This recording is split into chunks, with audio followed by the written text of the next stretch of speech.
नमस्कार। SPT news में आपका स्वागत है। पेश है 22 अप्रैल गुरुवार दोपहर 2:15 बजे राजस्थान की बड़ी खबरें। एयरपोर्ट अथॉरिटी ऑफ इंडिया के डायरेक्टर मानव संसाधन अधिकारी अनुज अग्रवाल का बुधवार गुरुवार की मध्य रात्रि 2 बजे कोरोना के कारण निधन हो गया। वे लगभग 55 वर्ष के थे। राजस्थान के श्रीगंगानगर के अग्रवाल ने कुछ समय कार्यवाहक अध्यक्ष का पद भी संभाला था।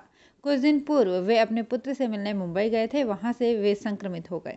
दिल्ली के एक निजी चिकित्सालय में 10 दिन से उनका उपचार चल रहा था। कल ही उनकी कोरोना रिपोर्ट नेगेटिव आई थी और उन्हें नॉन कोविड वार्ड में शिफ्ट किया गया था। अंतिम संस्कार गुरुवार सुबह नई दिल्ली में ही कोविड-19 नियमों के अनुसार किया गया। अनुज श्रीगंगानगर में राष्ट्रीय कला मंदिर के संस्थापक रहे एस प्रकाश के छोटे पुत्र थे। मुख्यमंत्री अशोक गहलोत ने अंतर्राष्ट्रीय मातृ पृथ्वी दिवस के मौके पर धरती की रक्षा के लिए काम करने का संकल्प करने का आह्वान किया है। उन्होंने आज कहा कि हमारा संकल्प ग्रह की रक्षा के लिए काम करने का होना चाहिए और हमें अपने लिए एक हरियाली लाने और स्वच्छ भविष्य की ओर बढ़ना चाहिए। गहलोत ने कहा कि आज धरती को कोरोना वायरस तथा जलवायु परिवर्तन के खतरे से धरती को बचाने की चुनौती है। राज्य की 12 और जोधपुर सेंट्रल जेलों में कोरोना विस्फोट हुआ है। 12 में जहां एक साथ 3 दर्जन से ज़्यादा कैदी कोरोना पॉजिटिव पाए गए हैं, वहीं जोधपुर सेंट्रल जेल में भी बड़ी संख्या में कैदी कोरोना वायरस से संक्रमित मिले हैं। प्राप्त जानकारी के अनुसार 12 सेंट्रल जेल में बंद 41 कैदी कोरोना पॉजिटिव पाए गए हैं। जोधपुर सेंट्रल जेल में भी 10 कैदी कोरोना पॉजिटिव पाए गए हैं। सभी पॉजिटिव कैदियों को जेल डिस्पेंसरी में ही आइसोलेट किया गया है। बीकानेर जिले के महाजन क्षेत्र में आज सुबह राजमार्ग संख्या 62 पर केमिकल से भरा हुआ एक टैंकर पलट गया। टैंकर पलटने की कुछ देर बाद ही उसमें आग लग गई। चालक और खलासी ने कूदकर जान बचाई। कई किलोमीटर दूर से आई दमकलों ने टैंकर की आग पर काबू तो पाया, लेकिन टैंकर को खोलने का साहस कोई नहीं कर पाया।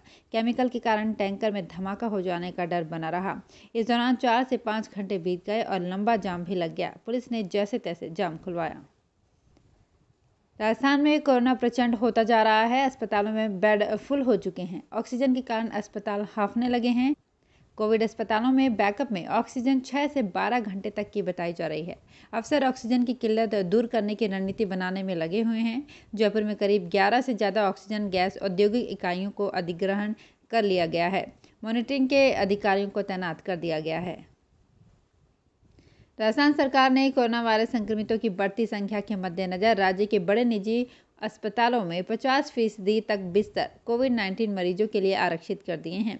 राज्य के स्वास्थ्य सचिव सिद्धार्थ महाजन ने बुधवार को इस आशय के आदेश जारी किए। आदेश के अनुसार राज्य के ऐसे सभी निजी अस्पताल जिनमें 60 से 100 बिस्तर हैं, वे अपनी कुल क्षमता का 40% और आईसीयू में भी 40% बिस्तर कोविड-19 मरीजों के उपचार के लिए आरक्षित रखते हुए उनका उचित इलाज करेंगे। बीकानेर जिले के बम्बलू गांव में शिव मंदिर के पास रहने वाला एक युवक शादी से पहले कोरोना पॉजिटिव पाया गया है। अधिकारियों के समझाने पर युवक ने अपना विवाह स्थगित कर दिया। शंकर लाल कुकड़ा नाम के इस युवक की शादी 21 अप्रैल को थी, लेकिन पिछले दिनों वो कोरोना पॉजिटिव रिपोर्ट हुआ। उसके साथ ही उसके 2 भाई और एक बहन भी कोरोना पॉजिटिव हुए हैं। सूचना मिलने पर जिला कलेक्टर के निर्देश पर पुलिस प्रशासन और चिकित्सा विभाग के अधिकारी बम्बलू पहुंचे। अधिकारियों ने विवाह समारोह स्थगित करने के लिए समझाया। देश में आपने कई तरह के बैंक देखे या सुने होंगे, लेकिन जोधपुर शहर में पहला ब्रीथ बैंक या फिर श्वास बैंक बनने जा रहा है।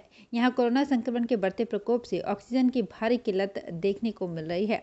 इसके चलते शहर के भामाशाह मिलकर पहले चरण में 500 ऑक्सीजन जनरेटर लगवा रहे हैं। जोधपुर शहर के समाजसेवी निर्मल गहलोत ने कोरोना संक्रमण के तेजी से हो रहे फैलाव और ऑक्सीजन की कमी से बढ़ रही मौतों के आंकड़े को देखते हुए शहर में श्वास बैंक स्थापित करने की पहल की है। कोरोना संकट के बावजूद कांग्रेस के हरावल ब्रिगेड में शामिल युवा कांग्रेस में गुटबाजी चरम पर है। युवा कांग्रेस में अब तक अंदर खाने चल रही गुटबाजी अब खुलकर सामने आने लगी है। बीते दिनों जहां गुटबाजी के चलते 40 से ज़्यादा पदाधिकारियों को कारण बताओ नोटिस जारी किए गए थे, तो वहीं अब कई पदाधिकारियों को बाहर का रास्ता भी दिखाया गया है। बुधवार को 3 पदाधिकारियों को निलंबित करने के साथ ही कई पदाधिकारियों को नोटिस जारी किए गए थे। नागौर में जिला उपभोक्ता विवाद प्रतितोष आयोग ने एक महत्वपूर्ण निर्णय में कहा है कि वोटर कार्ड में अंकित जन्म तिथि विश्वसनीय साक्ष्य नहीं है एवं इसके आधार पर आयु निर्धारण कर एलआईसी द्वारा कृषक का मृत्यु बीमा क्लेम खारिज करना उचित नहीं है। प्रकरण के अनुसार अक्टूबर 2014 में मृतक किसान की आयु LIC ने वोटर कार्ड के आधार पर 60 वर्ष से अधिक मानते हुए इसे खारिज कर दिया। राजकीय उच्च माध्यमिक विद्यालय कुकड़ोद के प्रवेश रजिस्टर के अनुसार मृतक की आयु 59 वर्ष होने से वो क्लेम प्राप्त करने की अधिकारी है। राजस्थान पेट्रोलियम डीलर्स एसोसिएशन और राज्य सरकार में सहमति बनने से 25 अप्रैल से प्रस्तावित हड़ताल अब 1 माह के लिए टाल दी गई है। एसोसिएशन के अनुसार 10 में से 8 मांगों पर सरकार और पेट्रोल पंप डीलर्स एसोसिएशन में सहमति बन गई है। हालांकि वैट कम किए जाने की मांग पर अब भी कोई सहमति नहीं बनी है। पेट्रोल पंप डीलर्स एसोसिएशन ने कोरोना से बिगड़ते हालात को देखते हुए ये निर्णय लिया है कि राज्य के पेट्रोल पंप खुले रहेंगे। तो फिलहाल इस बुलेटिन में इतना ही, फिर हाजिर होंगे कुछ और बड़ी खबरों के साथ। SBT न्यूज़ के और भी वीडियोस को देखने के लिए हमारे चैनल को सब्सक्राइब करें और नोटिफिकेशन पाने के लिए बेल आइकन को प्रेस करें।